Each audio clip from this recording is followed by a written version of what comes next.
Well, good morning, folks. How you going? This is Tom here with Tuesday's tip. Now at 9 a.m., not 10 a.m.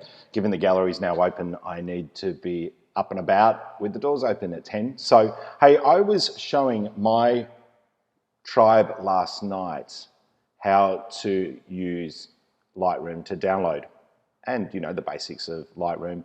And there was a few questions that came up regarding backups and how to simultaneously download using Lightroom. Okay, so I just wanted to run that through with you now, just go through a quick workflow and hopefully this will help you along. Okay, so this is the import window for Lightroom. Okay, as you can see here, I'm taking it from my camera, which is called a Pentax 645Z, and I am copying the photographs here, as it says in the middle, across to what currently Lightroom wants to do is put it into my pictures folder on my hard drive on my computer. I don't want to do that. I never want to store photographs on my computer because it chews up too much space, okay? Besides, your computer breaks, gets stolen, what have you, you'll lose your photos. So what we want to do is we want to change that. So I click on that section at the top right-hand corner here, and I choose Other Destination.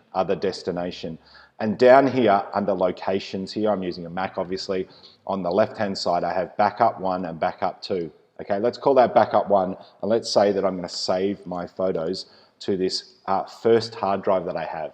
What you should have is 2 hard drives always plugged into your computer. That way, when you come to download your photos using Lightroom, you can download onto one backup drive and then you can simultaneously download onto the second one. Okay, so you've got at least 2 copies of your photos, which you should always have, if not 3. I'm going to show you how to make the 3rd copy real quick.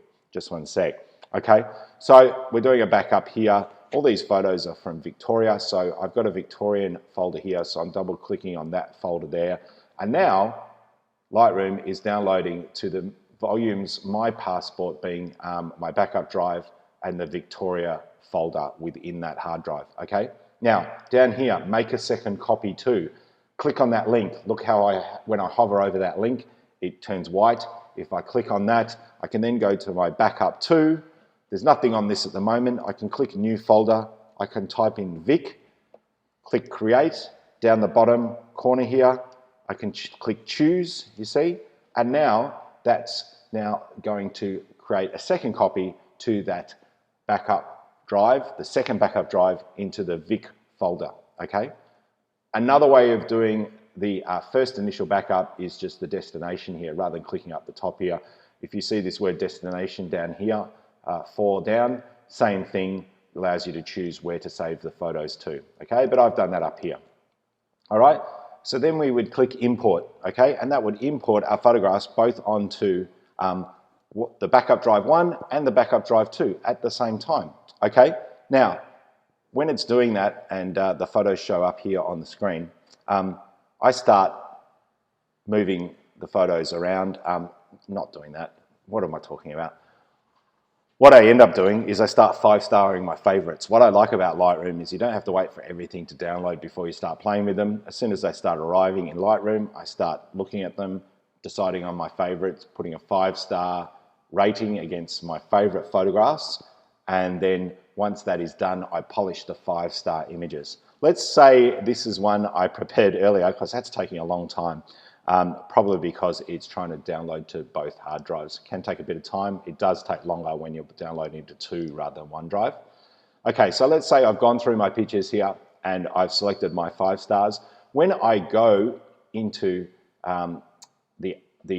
what's called the filter bar here at the top, if it's not showing, just go to View, Show Filter Bar. I click on the word Attribute and I click on the 5-star over here. You see how if I click on nothing here, this is showing me all my pictures from this location. If I click on the 5-star or the far right-hand star, that'll show me all my 5-star pictures, and here they are, okay? This is when I go through each of these, I go into the Develop module, I start polishing them, playing around here in the Basics module here and everything else that I want to do with that photograph, okay?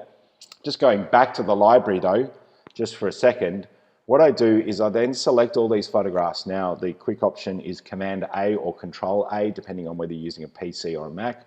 Otherwise, you can just go to, oh my goodness, you can just go to Edit, Select All, okay, and that's selected all these photographs.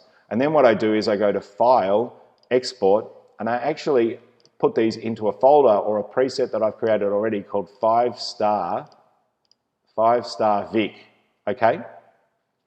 Now, what that does, and I'll set that up for you again here, is that I say to Lightroom that I want to save them to a specific folder. Now, why am I doing this? It's because my 5-star or my best photos are very, very important to me. They're the ones I print for the gallery here, for example. So what I do is I export them into my Dropbox, which is my cloud, okay, as high-res JPEGs, and that's an extra copy. That's the third copy that I have of my photographs, just of my best of the best images. So in Lightroom here, I choose to a specific folder. I click choose, and I go in here to Dropbox here, okay, and you create a new folder, and you call it, 5 stars, okay, 5 stars, okay.